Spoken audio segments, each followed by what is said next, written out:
Meu nome é Tâmara Maíra de Melo Bastos, eu sou notária e registradora do primeiro CRI de Aparecida de Goiânia. Vim aqui para falar para vocês do curso que eu estou fazendo, que a TCHAI promoveu. MBA, Formação de Gestores para Cartórios do Extrajudicial. Só tenho a acrescentar, é um curso maravilhoso e no cartório foi implantado a gestão em 2015. Não tem como hoje, e desde aquela época, nenhuma serventia ficar sem gestão.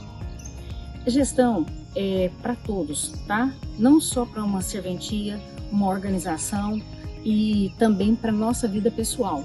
Ela faz parte de um todo. Com essa formação, eu estou aprendendo a ser uma líder melhor, uma líder positiva e agora com cada módulo que é apresentado, eu estou conhecendo ótimos profissionais que você tem a acrescentar no seu conhecimento, na sua formação.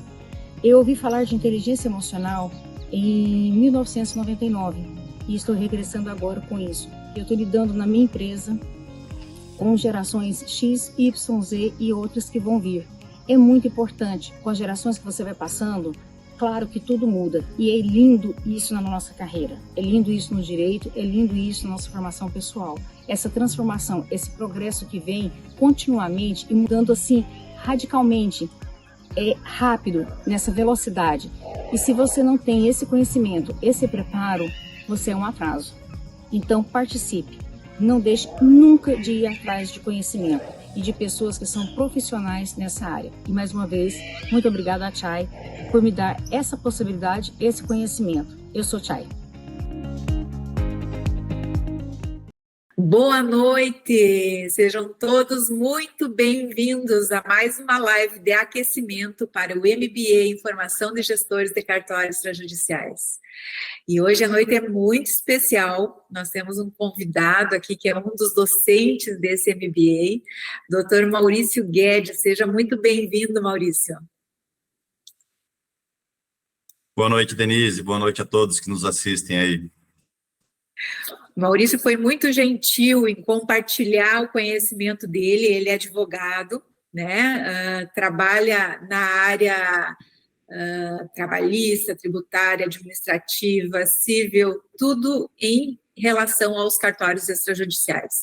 E tem clientes em vários estados, então a gente não podia perder essa expertise dele para compartilhar esse conhecimento e ajudar os alunos do MBA com esse conteúdo que é tão difícil, né, Maurício? Dá muito problema. Então, tendo uma orientação correta, evita problemas gigantescos dentro dos cartórios. Esse é um tema que é realmente muito bacana, Denise, e quero, desde já, parabenizar a TCHAI, tanto pela ideia da MBA, a gente que atua no dia a dia com os cartórios aí sabe a dificuldade de se encontrar uma preparação e uma educação nesse sentido, principalmente na parte administrativa, né? A gente sabe que os agentes delegados são muito bem preparados tecnicamente. Hoje o concurso é um dos concursos mais difíceis que tem aí, então, do ponto de vista técnico, todo mundo está preparado, sabe fazer o ato, mas a atividade notarial e registral, ela não é só técnica, né? Ela, hoje em dia, é muitas vezes muito mais administrativa, de gestão de pessoas, de gestão de funcionamento, de prazos e tudo mais, e isso os cursinhos não ensinam, né? Porque não cai no concurso, isso não é uma coisa que você consegue aprender aí nos estudos dos livros propriamente ditos, e por isso que esse trabalho da TCHAI é tão bacana, é tão interessante mesmo, porque vocês conseguem possibilitar aí uma ferramenta, uma forma de estudo de como gerenciar, né, como fazer o cartório funcionar aí, não só no âmbito jurídico, que é o que eles têm conhecimento, mas no âmbito prático mesmo, Denise. Então, parabéns pela iniciativa. Obrigada. A gente hoje está em mais de 20 estados brasileiros, há 17 anos dentro do segmento, e eu digo, nossa, a gente tem que ajudar mais cartórios, independente dos lugares, né? Às vezes não tem acesso à contratação da consultoria, fica muito caro, ou em função da logística. Eu digo, não, vamos criar algo que gere valor e que a gente possa entregar esse nosso conhecimento de 17 anos de uma forma estruturada e que as pessoas, além de praticarem o que aprendem nas aulas, né? Porque tem muito conteúdo prático. A gente está na primeira turma já em andamento e o pessoal diz assim, nossa, Denise, eu assisto a aula, vou lá e implemento, volto e assisto de novo aquela mesma aula, porque eu perdi um detalhe ali, não entendi.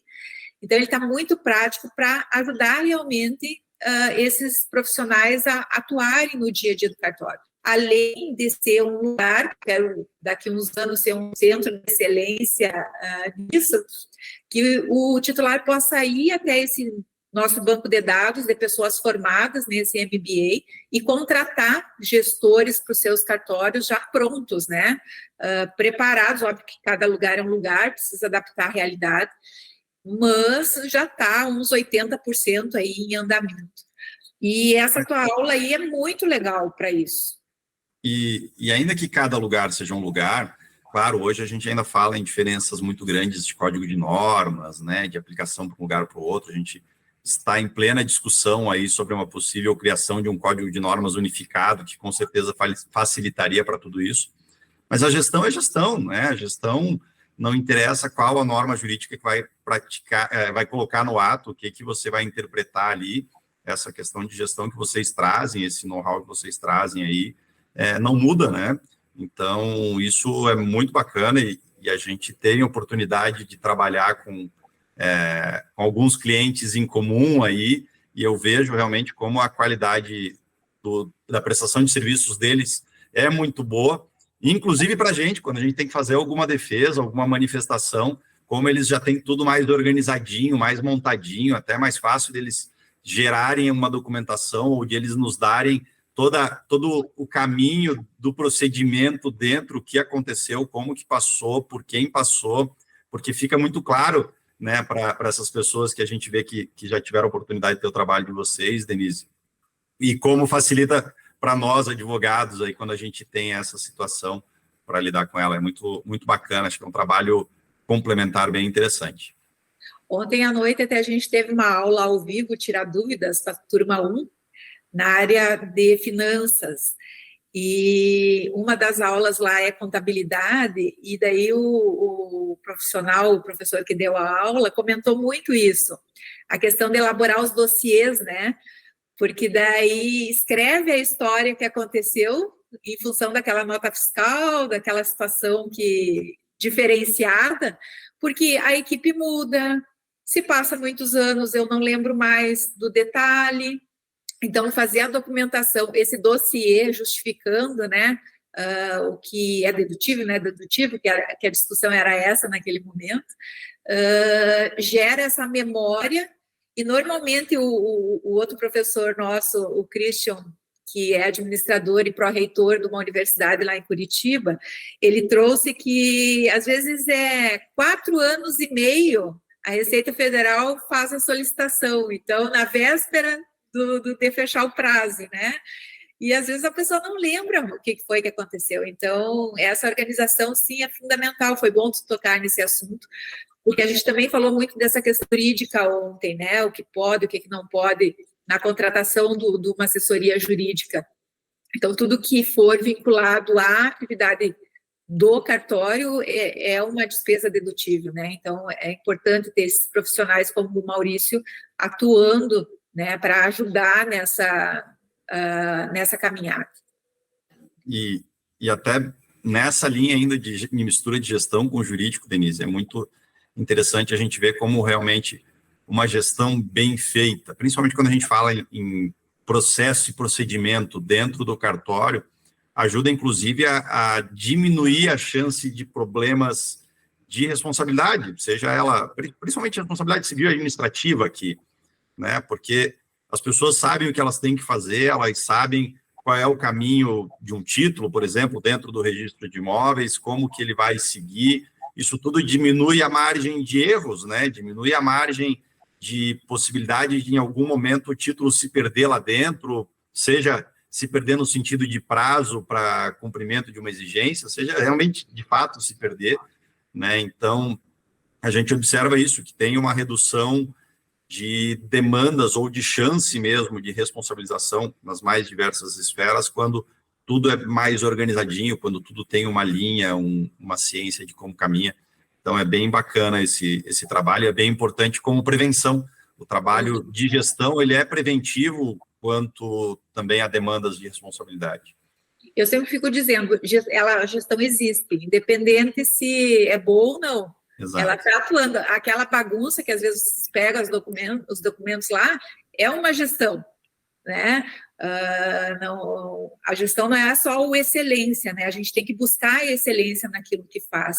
Então, às vezes, o titular diz assim, não, eu não trabalho com gestão, trabalho assim, é uma gestão que não alinha valores que gere benefício para ele, mas tem gestão lá, né? E Maurício falou a respeito da responsabilidade do titular. Eu falo um pouquinho, assim, sobre esse tema, mas não conta tudo, né, porque as pessoas que tiverem interesse, elas vão lá para o MBA, para participar e ter a formação completa. Mas diz um pouco a respeito disso, assim, quais são as responsabilidades jurídico-legais, assim, de um titular, de um tabelião, de um registrador de imóveis, de protesto, enfim. Legal, a gente trata, né, na MBA aí, dessas diferentes responsabilidades dos agentes delegados, desde a responsabilidade civil, a responsabilidade tributária, a responsabilidade trabalhista, a responsabilidade criminal, responsabilidade administrativa, né? Tudo isso envolve, direto ou indiretamente, em todos os atos praticados, os agentes delegados. Então, a gente teve a oportunidade de trabalhar aí ao longo das aulas, todas elas bem focadas nos agentes delegados, né? O que a gente observa nesses anos de experiência é que, muitas vezes, até por desconhecimento dos advogados, os agentes delegados aí são tratados como se fosse uma empresa, pelo volume de colaboradores, pela estrutura montada, ou como se realmente fossem uma pessoa física simples. Mas em todas essas especialidades, a gente tem um tratamento diferenciado para o agente delegado, porque o agente delegado é um agente diferenciado dentro da nossa estrutura jurídica brasileira, né? Então, essas especificidades que às vezes fazem toda a diferença em conseguir um julgamento pela improcedência da ação, um julgamento por afastar uma penalidade do agente delegado ou não. É bem interessante esse estudo, e por isso também foi bacana poder falar um pouco com os alunos da TIAI sobre essas peculiaridades, até para que eles possam, na hora que forem conversar com o seu advogado de confiança, trazer esses elementos e, às vezes, discutir esses elementos com o seu advogado. Porque, Maurício, assim, ó, eles têm que ser empresas na essência, na gestão, vamos dizer assim, mas eles têm que ser esse agente diferenciado, pessoa física, para tributação, para pagamentos, para o financeiro, né? Então, e é difícil, assim, eu me coloco no lugar deles, porque eles vêm numa academia da área jurídica. Daí eles vão estudar para concurso público, que não é nada daquilo que eles aprenderam na academia, para poder passar no concurso. Daí assume o cartório, tem a especialidade que eles escolheram, que não tem nada a ver com aquilo que eles estudaram. E sendo que 70% do tempo deles é gestão. Nossa, eu acredito que é muito difícil mesmo, muito difícil. E sempre quando é difícil a gente aprender algo, a gente rejeita, né? A gente se distancia. E pegar profissionais qualificados para estar ajudando nesse processo é o ganho, né? Eu sei, Maurício, assim, do teu trabalho, o quanto tu agrega valor, né, para aqueles cartórios onde tu dá assessoria jurídica, evita problemas gigantescos, faz análise de contratos, verifica, por exemplo, quando um titular vai assumir o cartório, né, o que paga, o que não paga, o que é devido por ele, que é um novo titular ou não, a sucessão do trabalhista, como que é. Então, esses pontos são pontos bem sensíveis, e acho que tu trabalhou um pouco isso nas aulas, né? A gente trabalhou também um pouco sobre isso, sobre essas questões de sucessão, de responsabilidades de sucessão, e principalmente quando a gente fala, né, no novo agente delegado, gera um grande receio sobre todas essas áreas, principalmente, né? O novo agente delegado, quando assume um cartório ali, tem aquela dúvida sobre a responsabilidade tributária, às vezes tem tributos que não foram pagos ali pelo antigo agente delegado, e aí como fica essa situação em relação a isso, quem que é o responsável, quem que não é o responsável, o que que pode fazer, o que que não pode fazer nessas situações, né, como reagir. Às vezes a gente vê até os tribunais impondo decisões um pouco forçadas ali nesses momentos de transição, tanto quanto a responsabilidade trabalhista, principalmente, responsabilidade tributária, né? E, claro, às vezes o agente delegado está assumindo, não quer comprar uma briga imediata com o tribunal, fica numa situação mais delicada. Então, a gente conversa sobre essas situações pontuais, o que, que dá para fazer, até que ponto existe realmente uma responsabilidade ou não. Às vezes é caso de exigir, né, que os juízes coloquem muitas das coisas que eles falam na transição por escrito, porque a hora que o juiz tem que colocar por escrito essas decisões verbais, ele vai ter que pensar um pouco mais sobre o assunto, ele vai ter que se inteirar um pouco mais, e caso ele coloque alguma coisa muito fora do certo, também permite o agente delegado, ou mesmo ao novo agente delegado, que recorra dessa decisão com a fundamentação certa. Nessa esfera jurídica da atividade notarial e registral, que a gente vê é que mesmo alguns juízes também ainda não estão preparados para a atividade notarial e registral, né? Quando a gente tem, claro, grandes comarcas, grandes centros, às vezes a gente já tem um juiz dedicado para a atividade, é um juiz que já é mais estudioso do tema, mas a maior parte dos juízes por aí é uma situação tão subsidiária que eles realmente não têm um foco tão grande e não querem ter um foco tão grande em relação a isso. Então, às vezes, a gente vê alguns erros primários, até por parte dos juízes, não por má fé, mas por desconhecimento mesmo, né? Às vezes, a gente que está na área já tem uma dificuldade de encontrar aquele conhecimento sobre as responsabilidades. Os juízes também tendem, da mesma forma, a tratar os agentes delegados como se fossem ou uma empresa ou qualquer outro serventuário. E, de novo, a gente tem uma situação muito híbrida na atividade notarial e registral, né? Não tem nenhuma atividade no Brasil igual à atividade notarial e registral, delegada pelo Poder Judiciário, mas exercendo toda essa administração, toda essa gestão em caráter privado, né? Respondendo tributariamente como pessoa física, respondendo como empregador pessoa física, todas essas peculiaridades aí dessa situação híbrida, que é algo que foi bem bacana de tratar no curso, e a gente adentrar e falar sobre o que fazer nessas situações diante dessas peculiaridades. Então lá tu vai falar a respeito da personalidade da serventia, né? O CNPJ, CPF, pessoa física, tá tudo mastigadinho lá na tua aula. Esse tema da personalidade jurídica, ou da falta de personalidade jurídica do cartório, né, que é algo que a gente vê diariamente, e não só numa interpretação do Poder Judiciário, ainda hoje a gente vê muitos agentes delegados usando aí o CNPJ do cartório para diversos fins, né, inclusive ainda para contratação de colaboradores, muito embora já tenha orientação diferente em relação à matéria, tributação, muita gente lançando coisas em nome do CNPJ, de novo, por uma mistura não só de desconhecimento das atualidades, que a gente trata ali durante o curso, mas porque alguns municípios, algumas estruturas realmente são antigas e vêm com essa ideia de que existe uma, entre aspas, pessoa jurídica do cartório, né?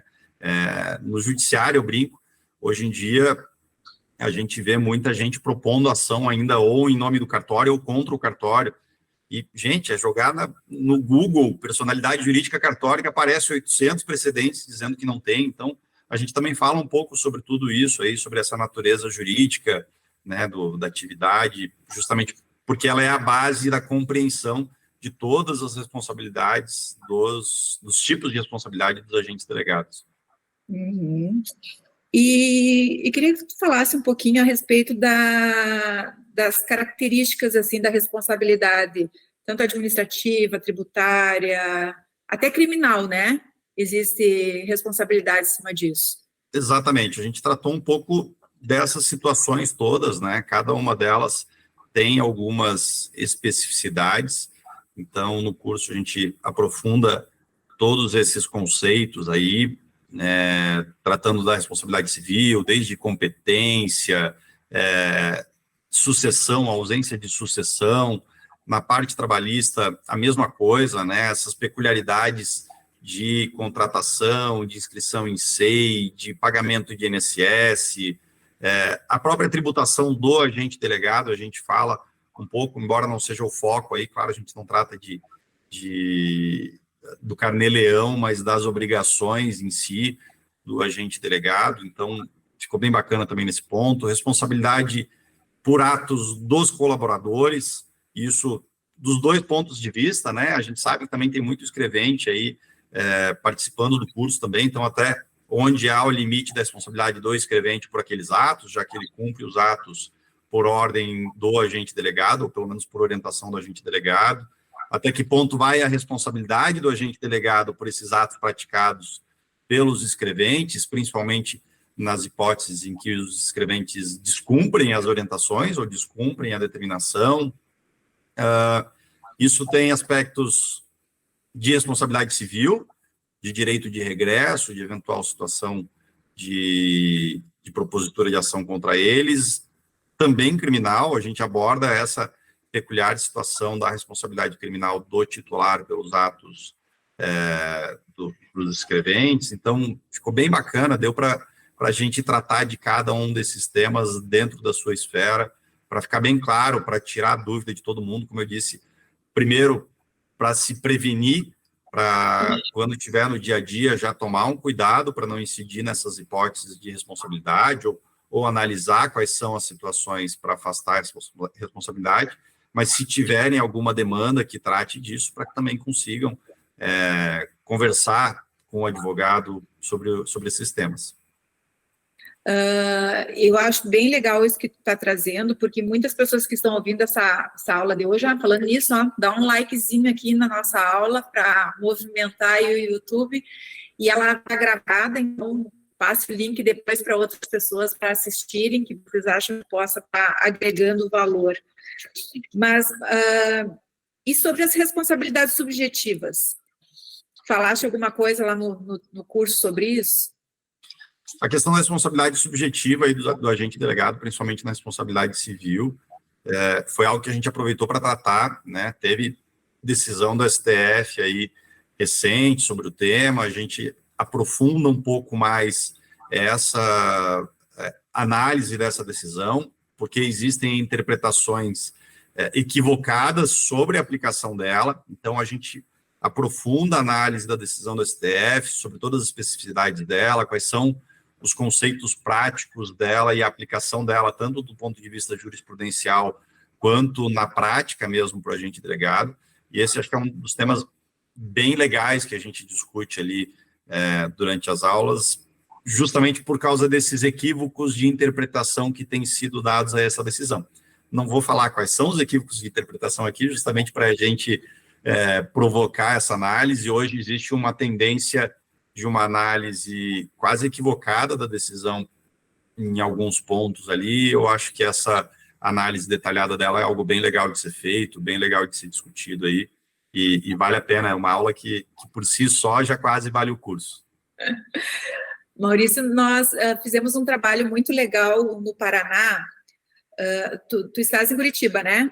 Em Curitiba. Em Curitiba, embora a gente atenda o Brasil inteiro hoje, felizmente a gente tem muita atuação em Brasília, tem clientes espalhados pelo Brasil inteiro, mas a nossa sede é Curitiba.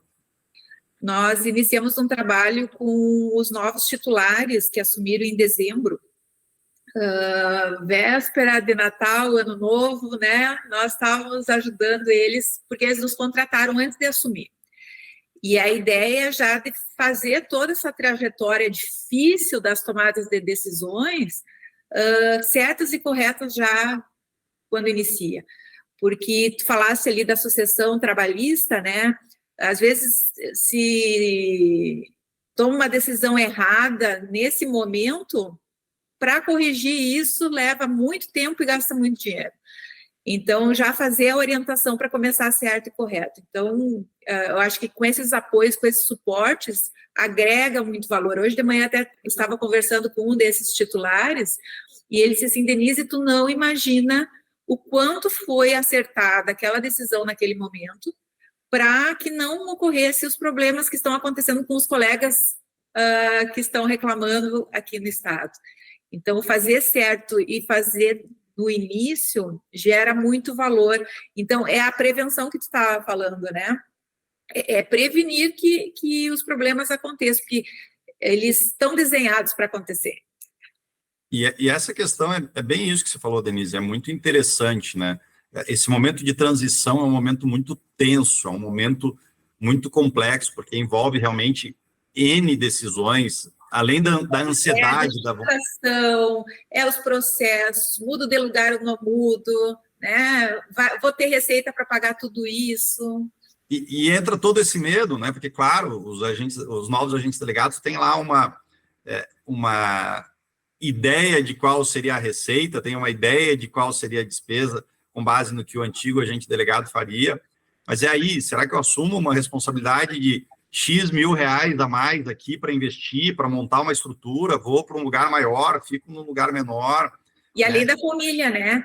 Que é mudança de casa, mudança de escola das crianças, é tudo junto. Tudo junto e tudo, às vezes, no meio do ano, tudo meio na confusão, né? No Paraná, ainda pelo menos deu para fazer dezembro, janeiro, aqui esse último, mas a maior parte... Assim, né?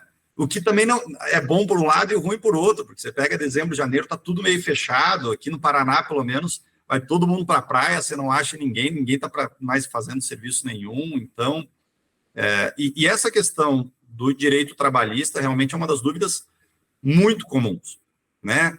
Porque a gente sabe que os escreventes são a alma do cartório, né? São quem estão ali no dia a dia, e muitas vezes eles conhecem toda a história do que aconteceu nos últimos 20 anos, e às vezes nesse primeiro momento, só aquele escrevente sabe que o arquivo tal está na terceira gaveta de baixo para cima do arquivo que é no fim daquela sala, e que se não tiver ele, você não vai achar nunca aquele documento, né? Então, isso tudo pesa nesse momento de transição, e é bem comum, realmente, que os agentes delegados tenham dúvida sobre aí, mas qual o meu risco de contratar? Qual o meu risco de ficar com esse colaborador?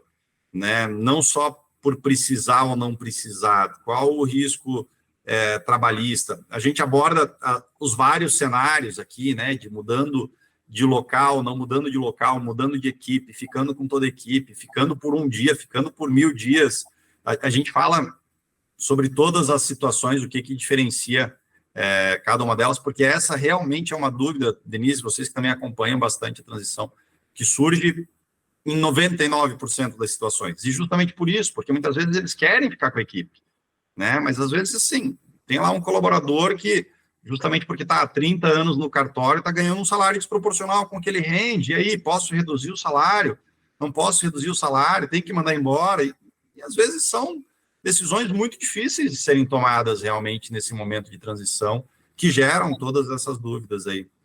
E tem aquelas situações ainda que o delegatário vai assumir o seu primeiro cartório. Aí aumenta mais a dúvida, porque ele não sabe operar o dia a dia do cartório. Então, eu fico com aquela pessoa que recebe 20 mil reais e tem ensino médio, né? Que conhece o cartório há 20 anos. E é justamente esse o problema, porque pode ser que, sim, a depender das características todas, ela acabe assumindo uma responsabilidade trabalhista, né? A gente não é descartável essa possibilidade. E a gente vê, às vezes, alguns juízes até pressionando para que se contrate determinado colaborador, né? Fala, olha, está lá há tanto tempo, ele é muito bom, por que você não fica com ele? São situações, pessoalmente, às vezes, também mais complexas aí. Né? E as pessoas, nesse momento, elas querem se manter empregadas, então elas são os melhores profissionais, né? Se vendem como os melhores profissionais. E, às vezes, na prática, como a gente já viveu isso há muito tempo, não é a mesma entrega, né? Teve uma situação que eu fui em Goiás participar de um processo de transição assim também, e tinha uma senhora lá que já estava há 30 anos no cartório, era aposentada, e ela fazia edital, era um cartório de protesto, ela fazia o edital. E daí ela levava 20 minutos para fazer o trabalho dela do dia. Às 8 horas e 40 minutos, ela criava ferramentas, ela criava uma planilha, ela ligava para as pessoas, então ela criava procedimentos desnecessários para justificar o tempo dela ali. E não está errado, né? Porque ela precisa estar mostrando que está trabalhando.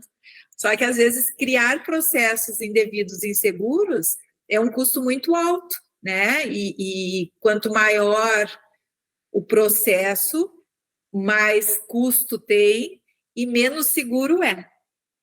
Porque aquele vai e volta de documento desnecessário, né?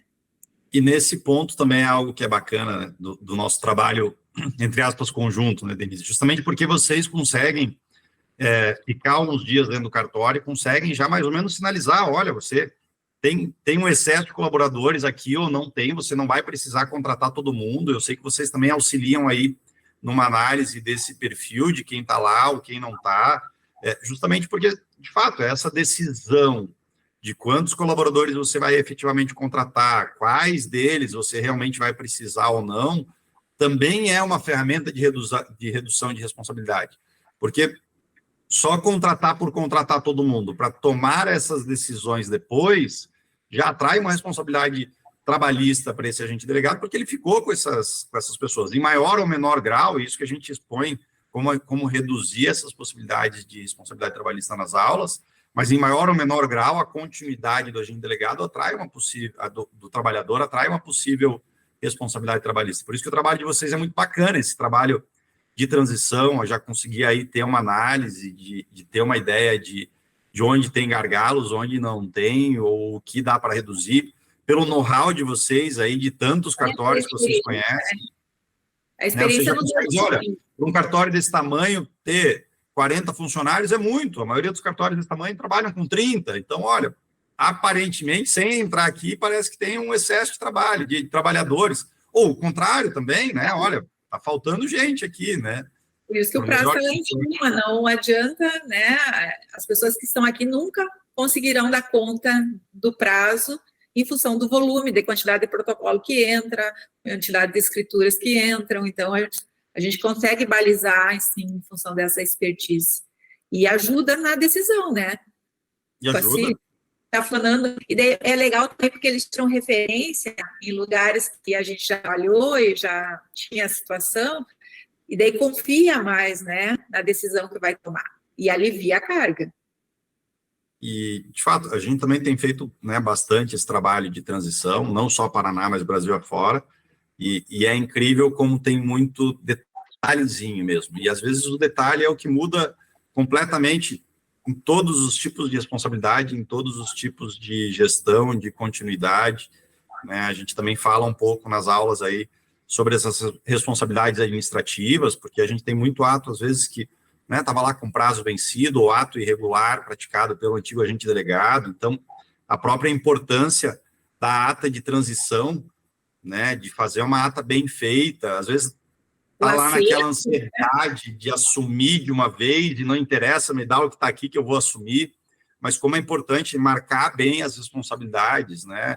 Olha, até aqui eu recebi o cartório nessa situação, com esse acervo, com essas escrituras em andamento, com esses valores já recebidos ou não recebidos, a devolver para o usuário ou não, porque é onde a gente vê, dá muita discussão depois, né, e não só discussão a curto prazo, às vezes é uma coisa que se prorroga aí, dessa situação de quais foram os atos que estavam incompletos, quanto já tinha recebido, quanto não tinha, e tudo isso, toda essa gestão, toda essa análise também é um trabalho bem conjunto, bem interessante.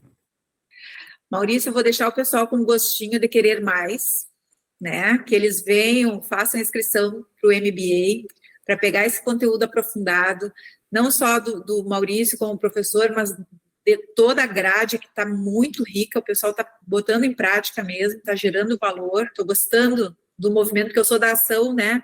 Só falação, não, tem que ter ação, mostrando resultado. E venham participar dessa segunda turma, que vai iniciar em julho, né? Chancelado pelo MEC, vale como titulação para os concursos públicos, então é algo que agrega valor não só da prática do dia a dia do cartório, mas como academia e recursos aí para novos concursos. Então, agradeço, Maurício, imensamente a tua presença aqui, e muito obrigada por fazer parte desse projeto, disponibilizando o teu conteúdo, tua expertise para todos os alunos aqui do MBA. Mais uma vez, obrigado, Denise, mais uma vez, parabéns, foi uma honra poder participar desse projeto de vocês e poder falar para os alunos da CHAI aí. Com certeza, a gente trouxe várias coisas bacanas, coisas novas, que só quem realmente está no dia a dia da advocacia que consegue enxergar e que a gente sabe que geram dificuldades diversas. Então, fica também o convite para quem ainda não é aluno, para que se inscreva, que com certeza vocês vão gostar. O curso está bem completo, está bem bacana mesmo. Parabéns, Denise. Obrigada, querido. Uma boa noite a todos, então. Obrigada por estarem aqui. Fiquem todos com Deus. Bom feriado. Boa noite. Tchau. Tchau, tchau.